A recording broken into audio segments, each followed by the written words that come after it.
Mental Fascination by William Walker Atkinson, Chapter 2, Mental Fascination Among the Animals. Even before the human race was evolved, mental fascination was known instinctively to the lower forms of life. It is said that the cells in the blood of living things become aware of the presence of each other, at distances which must preclude any theory of ordinary sense awareness. Not only do they recognize or sense the presence of each other, but they seem to be attracted toward each other by some force or fascination, which must operate along the lines of desire and will. Eminent scientists inform us that even the atoms manifest an attraction for each other, varying in degree according to the nature of the respective atoms. And the same authorities tell us that this attracting operates along the lines of a desire for each other and a will, which causes them to fly to each other. Is it not reasonable to suppose that in this instinctive manifestation of attraction and the response to attraction among the atoms, there is to be found the elemental principle of mental fascination? And are not the phenomena of electrical attraction and magnetic attraction related to the human phenomena by a long series of links in a grand chain? The two phases. But leaving the above questions without further consideration, we may find an abundance of proof among the higher forms of the lower animals.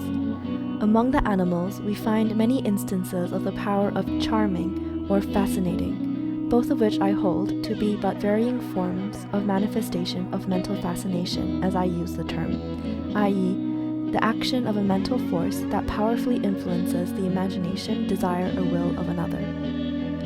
This mental fascination among the animals manifests along two lines, viz., 1. Along the lines of desire operating in the direction of sex manifestation, such as the winning of mates, etc., and 2. Along the lines of will operation in the direction of overcoming the prey of the animal, such as the charming of birds by serpents, or of the smaller animals by tigers, etc. These cases are capable of liberal illustration and proof, and natural history affords us full authority for accepting the same.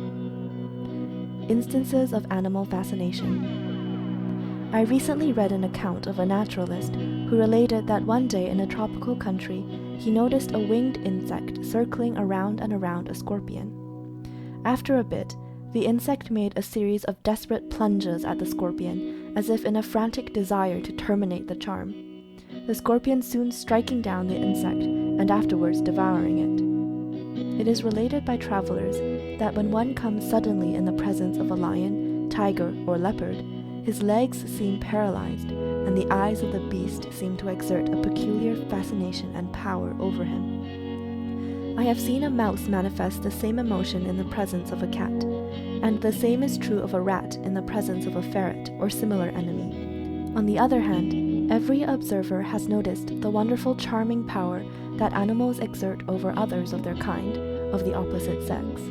If you have ever witnessed the courting of a bird during the mating season, you will have a keen sense of the reality of the power employed.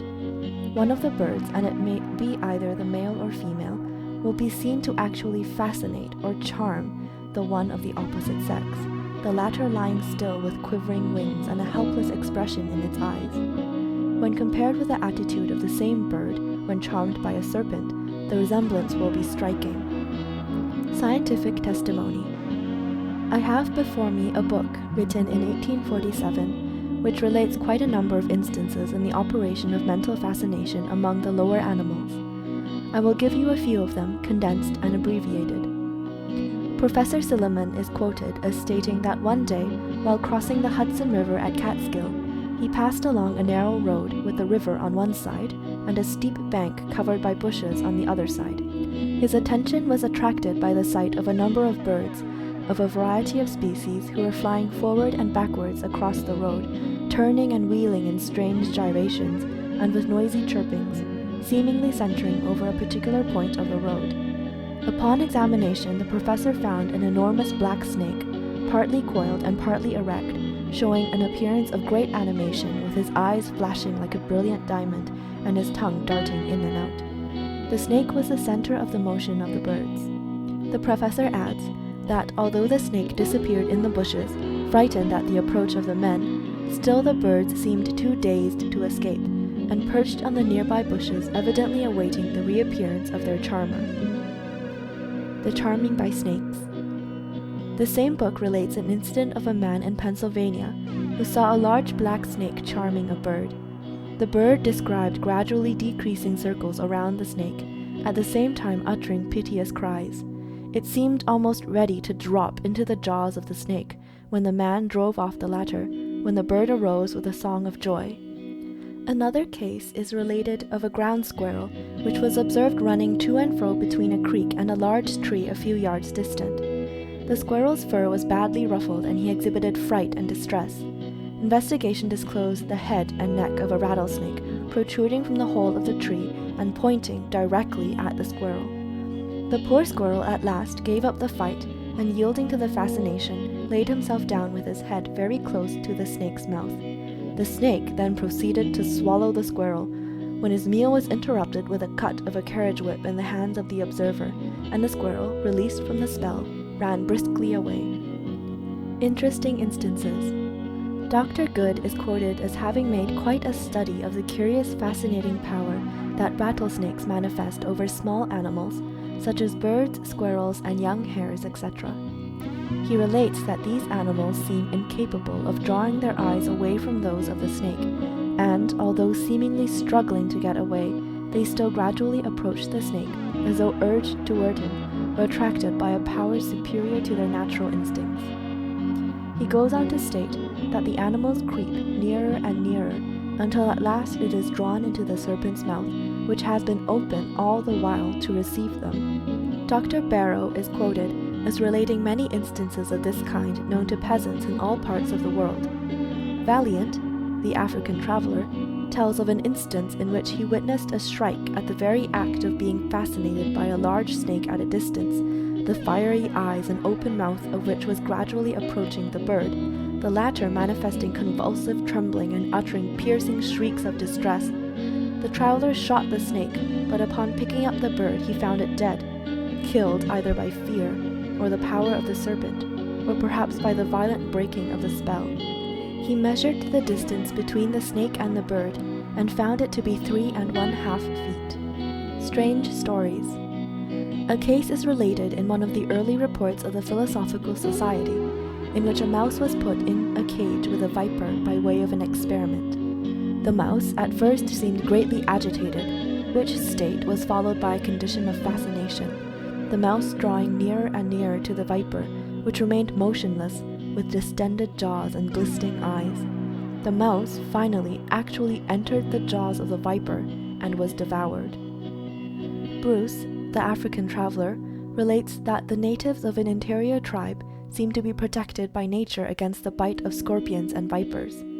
They are said to handle these creatures fearlessly, the latter seeming to be robbed of their power of resistance. He states that the creatures seem to sicken the moment they are touched by the natives, and are sometimes so exhausted by the invisible fascinating power that they perish shortly. He says, "I have constantly observed that however lively the viper was before, upon being seized by any of these barbarians, he seemed as if taken with sickness and feebleness, and frequently would shut his eyes, and would never turn his mouth toward the arm that held him." Snake Charmer. Personally, I have seen a somewhat similar case. When I was a boy in Maryland, I knew of a farmhand who was called a snake charmer. How he did it I could never find out, but he would exert some kind of influence over all kinds of snakes, poisonous ones included, and would cause them to remain fascinated until with a quick movement he would grab them by the neck with his bare hands. This man generally carried a few pet snakes around with him for company. They seemed perfectly contented, and would poke their heads up out of his pocket in order to look at someone else with whom he might be talking. The Negroes on the farm had a mortal terror of this man, and would walk a couple of miles rather than pass by his house. Fascinating fierce animals. The power of charming animals, dogs, and wild beasts is undoubtedly possessed by some men in varying degrees, and nearly everyone has known of men who could charm the wildest horses as if by magic. I have read of some burglars who seemed able to quiet the most ferocious watchdogs. The Swedish writer Lindekrantz tells of certain natives of Lapland who are possessed of some process of charming dogs to such an extent that they have been known to cow the most savage greyhound, causing him to fly from them with all the signs of abject fear.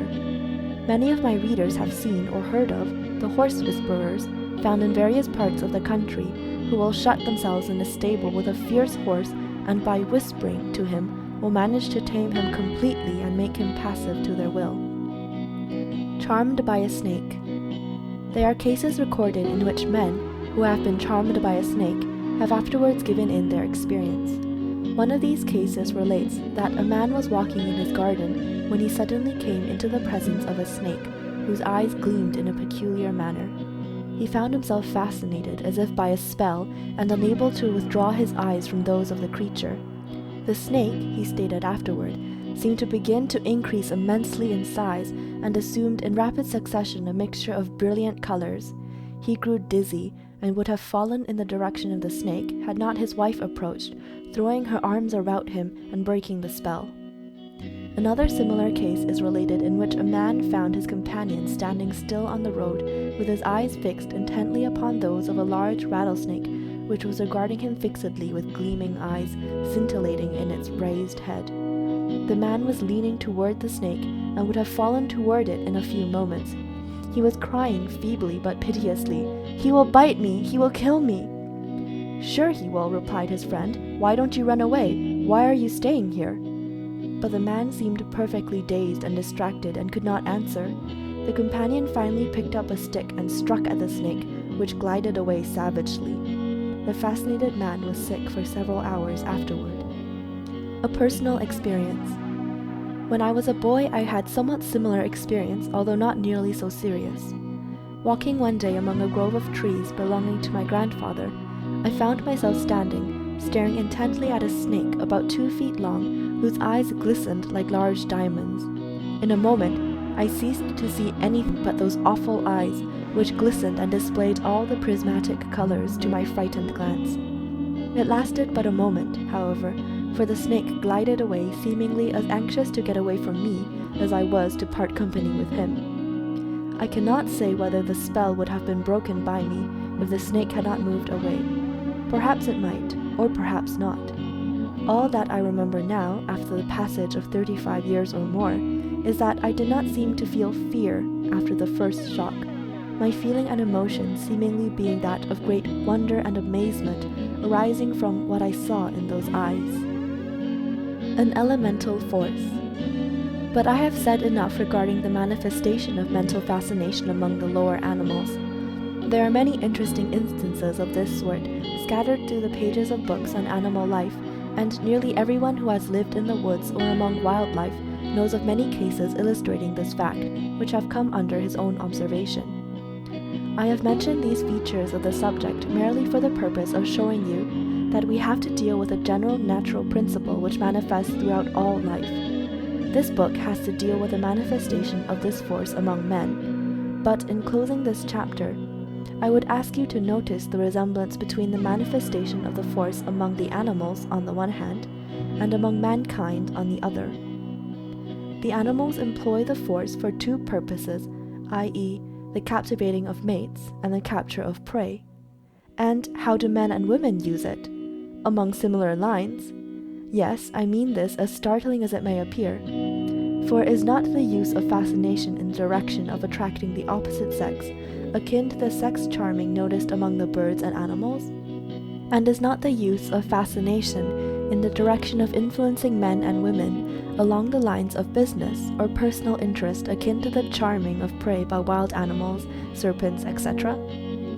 You may see that evolution simply changes the form of use in this and other natural qualities and power, the force or power remaining the same under all of the changes.